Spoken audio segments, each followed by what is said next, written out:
Welcome to Situation Today with Gulf Business. This is where you come for news beyond the headlines.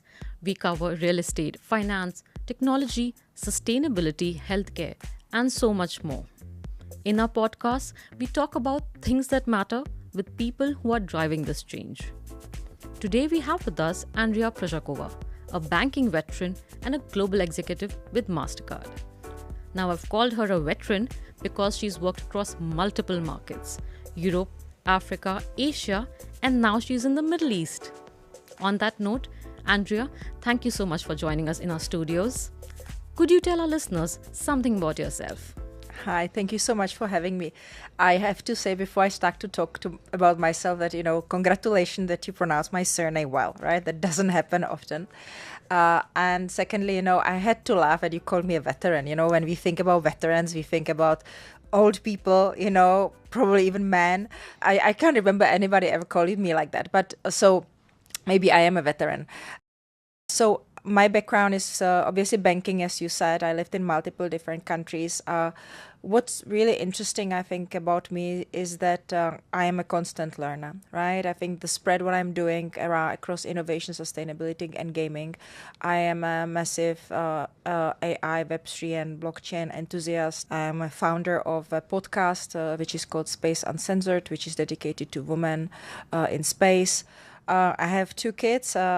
I live here for 8.5 years in Dubai, and I'm really excited to talk to you today about what MasterCard is doing in sustainability. That's a great introduction, and thank you for making it so personal for our listeners. Andrea, you lead innovation, ESG, and gaming at MasterCard EMEA. So for our listeners, could you tell us what are the building blocks of a sustainable lifestyle, and what are companies doing to help sustainability measures? That's a really interesting question, because many consumers or even companies, they always, when somebody talks about sustainability, they think, it's like 10,000 feet, right? Because it's these sustainability goals and governments meeting. And I think there is so much we can do as consumers, right? I mean, if you look at yourself, myself, or anybody here in the studio, where do you start? Buying secondary clothes, recycling at home, making sure you buy locally produced products. But, I think that doesn't finish there, right? Because even if you recycle at home and you are very good and buy these bins at IKEA and, have 6 of them at home, if you then exit your house and there are only 2 bins to put it in, then your impact is not so massive, right? So I think that's a really ecosystem which needs to work together. So it starts with us to making small changes into our own lifestyles. Secondly is the municipalities and the governments, which needs to create the infrastructure to be actually able to fully, if we stay in the topic of recycling, for example, recycle. And then obviously companies which will be very focused on bringing the right products for us. And then talking about banks, right? So banks need to start to reward customers who are actually doing the right sustainable choices, who are maybe, instead of buying primary products, buying secondary products, who travel sustainably or buying for sustainable farms, for example. So it's the lifestyle. It's very personal because it's consumer oriented, but I'm a true believer that it takes an army to make this happen, right? And one needs to eat the elephant bite by bite, and every single part of that army need to play its role. You've spoken about sustainability as a personal endeavor, so I'd like to ask you, have you made any changes in your personal lifestyle, brought in any new habits that have changed things at home for you? The making sustainable choices today, it's still a luxury effort, right? Because sustainable products or sustainable travel, it's still on the higher end. So many people would maybe listen to it and look at me and say, oh, of course she can do it because she has a great job. And I think this is something we need to acknowledge, is that sustainability needs to start to be affordable, because currently it's not. Right. So for me personally, when you ask me the question, definitely, I love to sell and buy on secondary market. We are very spoiled here in Dubai. We obviously have places like Luxury Closet, Riot. Many big brands today, big groups already enable you to buy and sell pre-owned products, which I think is really great. For children, obviously, I have a colleague, and every clothes we buy, we recycle to her, and she recycles to somebody else. We're doing the same with toys. In terms of food, obviously we prefer to buy organic. I mean, I can't wait when I walk into a store and I would be actually able to see carbon emissions on the products and also where the products were made. Or the outfit I wear today, it's made by a company which is called Another Tomorrow, which is a company which is fully sustainable. So you can actually see where the materials came from, who are the farmers, what was the carbon emissions, right? So there is a lot which one can do. But again, it's because I can afford it, right? This is a conflict, I think, that many consumers have, right? We want to make right choices, right? But there is a border that some of these choices are just too expensive, right? So I think that that's the role of governments, the role of companies to see how can they bridge this gap. Because as you know, I can talk big, right? But no, because nobody sits, as I said, on my shoulder when I'm making these choices, right? So it's between me and my conscience. But it's very important that we eliminate this kind of conflict which consumers have, and they just really can do the right decisions, and it will have not significant impact on their wallet.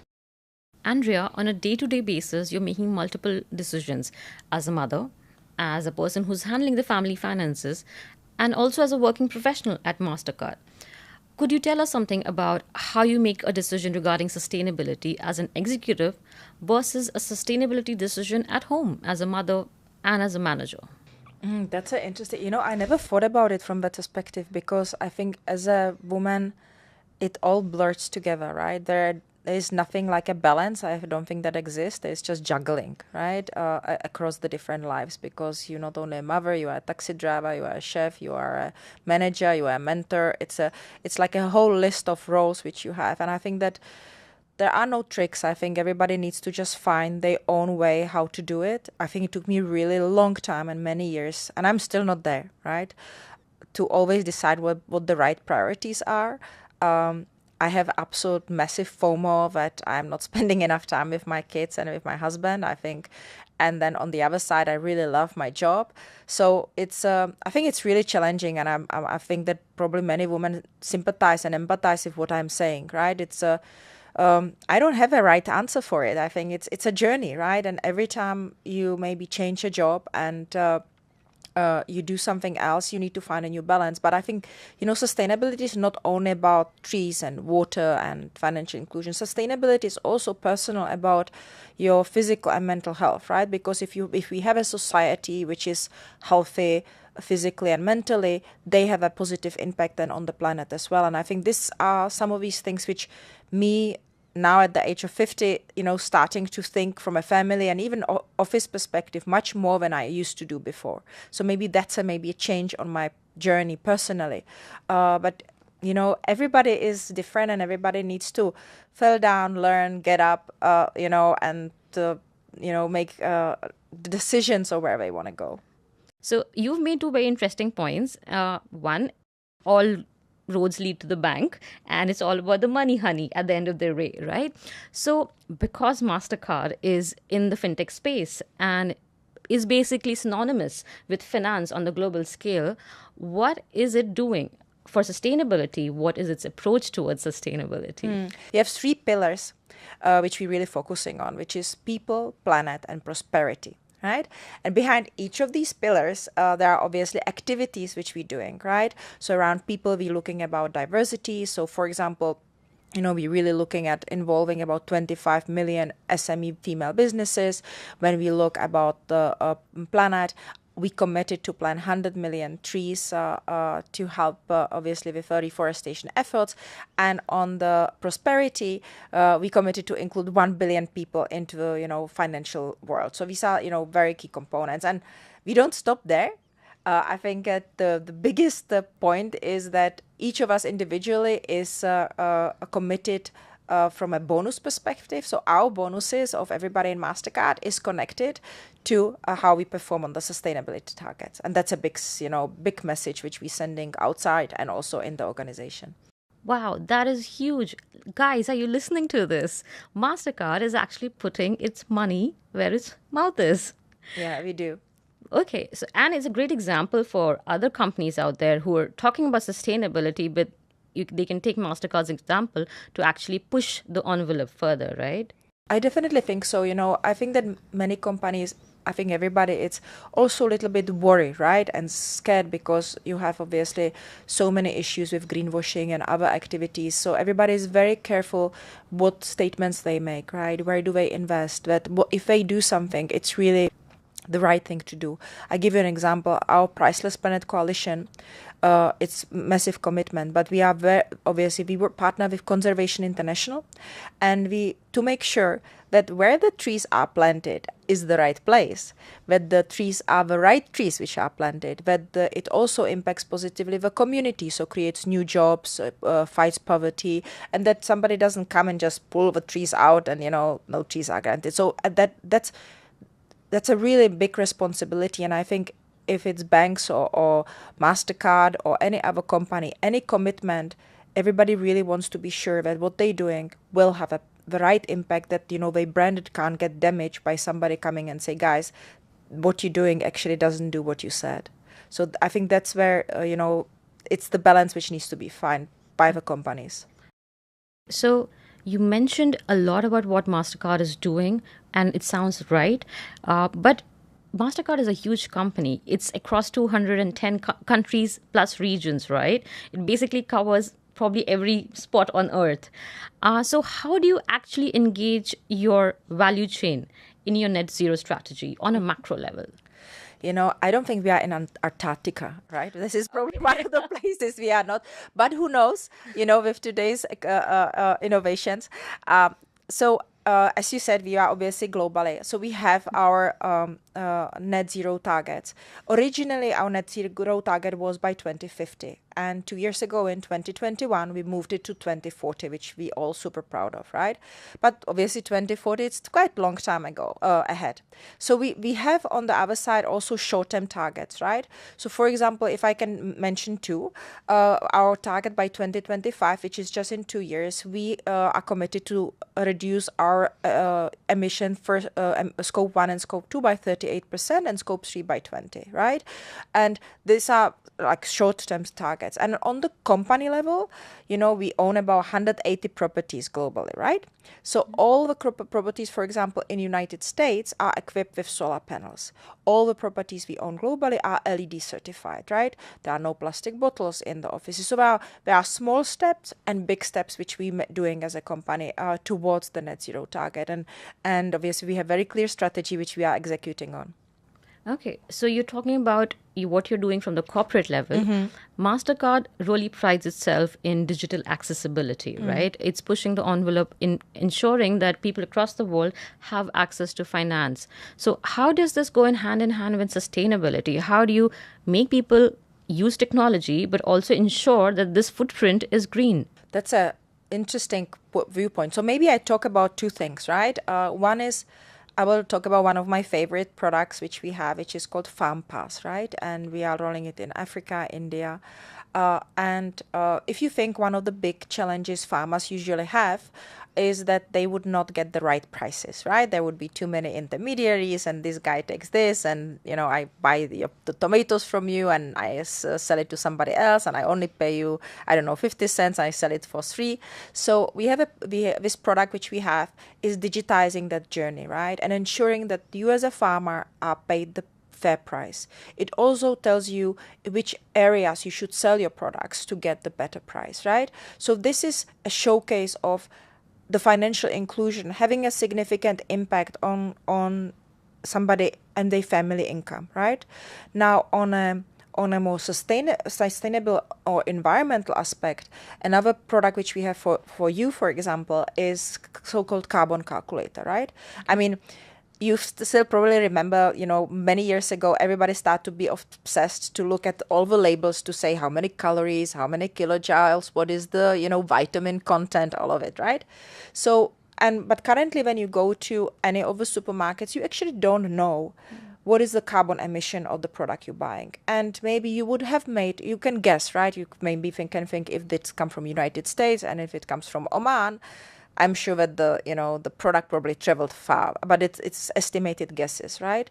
So what we are able to give you is that with every single of your purchases, you can see what is the carbon emissions which you're actually creating, and then you can make some choices. You can decide to plant trees, for example, to compensate for some of your actions which you made, and also maybe start to make a little bit smarter choices because you're more educated about what the carbon impact is. And ultimately, I think that I was saying it that you want to go that in the future, the same way you're looking at calories, you will see the carbon emissions, right? You will see, was it sustainable farm, where the cotton came from, how long did it travel, and not only that, right? Because many people mix the sustainability with only the carbon credits, right?